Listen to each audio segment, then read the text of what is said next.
siang. Siang Kak. Sebelumnya terima kasih telah bersedia hadir pada hari ini.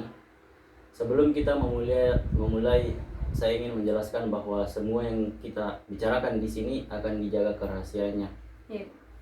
Tujuan pertemuan ini adalah untuk membantu memahami apa yang sedang kamu alami. Iya Kak. Apakah kamu bersedia melanjutkan sesi selanjutnya? Iya Kak. Baik. Sebelum membahas hal yang lebih jauh lagi, saya ingin bertanya, bagaimana perasaanmu hari ini? Agak gugup Kak. Oke, bagus. Terima kasih sudah mau jujur. Banyak orang juga yang merasa gugup ketika pertama kali mengikuti konseling. Tidak perlu terburu-buru. Kita bisa berbincang dengan santai.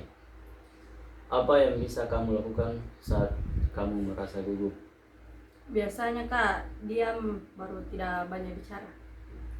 Jadi ketika kamu merasa tidak aman atau tidak nyaman, kamu lebih memilih untuk menyimpan perasaan kamu sendiri. Iya Kak.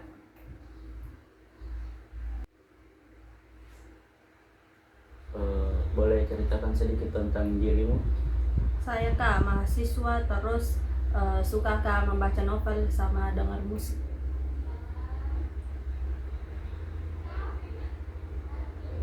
Apa yang membuatmu menyukai kegiatan itu? Kalau baca novel Kak lebih tenang Kak, baru kadang juga aku lupakan masalah-masalahku.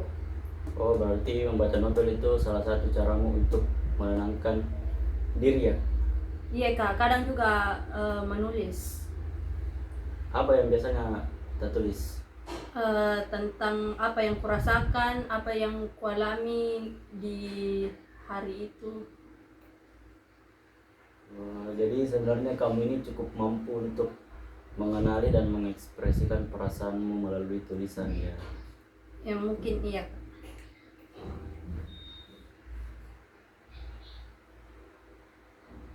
Baik, Saudari Dilla, apa alasan yang membuatmu akhirnya ingin mengikuti konseling? Karena biasa Kak, sering Kak merasa tidak percaya diri. Bisa diceritakan lebih lanjut tentang perasaan tidak percaya diri tak? Eh, Kadang Kak merasa kayak dibandingkan Kak sama orang tuaku. Apakah ada situasi tertentu yang membuat perasaan itu semakin kuat? Iya Kak, biasa di rumah. Apa yang sering terjadi di rumah tak? Sering Kak dibandingkan sama kakakku. Bisa diceritakan nih apa yang sering membandingkan ke orang tua tak? Kalau kakakku Kak itu berprestasi, anak organisasi, aktif, baru sedangkan saya begini, tidak ada kegiatan. Siapa yang lebih sering melakukan perbandingan itu? Kadang orang tuaku Kak, kadang juga keluarga besarku. Jadi apa terasa ketika terdengar membandingkan ke orang tua tak? Sedih Kak, karena kayak merasa tidak cukup Ki, tidak kayak tidak dianggap. Ketika merasa tidak pernah cukup, apa yang biasanya muncul dalam pikiranmu?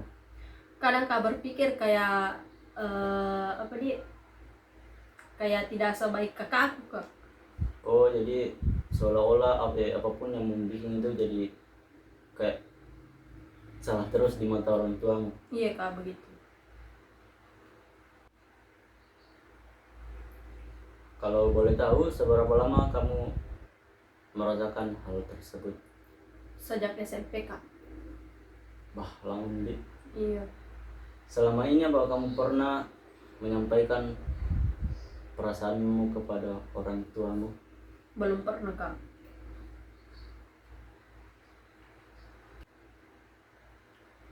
Apa yang membuatmu memilih untuk tidak mengungkapkan perasaanmu? Takut Kak, kalau kayak dianggap sensitif Kak, atau apa dia, kayak membantah Kak sama orang tuaku.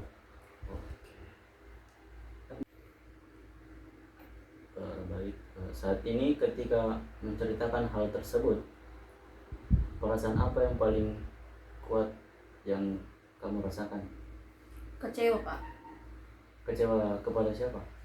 Eh, kecewa sama keadaan, kecewa sama diri sendiri. Apa yang membuatmu kecewa kepada dirimu sendiri? Karena belum bisa kakak banggakan orang tua. Jadi sebenarnya kamu ini sangat ingin untuk membanggakan kedua orang tuamu. Iya kak. Dari pembahasan kita tadi dapat disimpulkan bahwa kamu ini sudah berusaha sekuat mungkin, tetapi ketika usahamu dibandingkan dengan orang lain, kamu merasa tidak dihargai. Iya. Terima kasih sudah berbagi cerita pada hari ini. Dari yang saya dengar, kamu telah lama merasa kurang percaya diri karena sering dibandingkan dengan kakakmu yang berprestasi.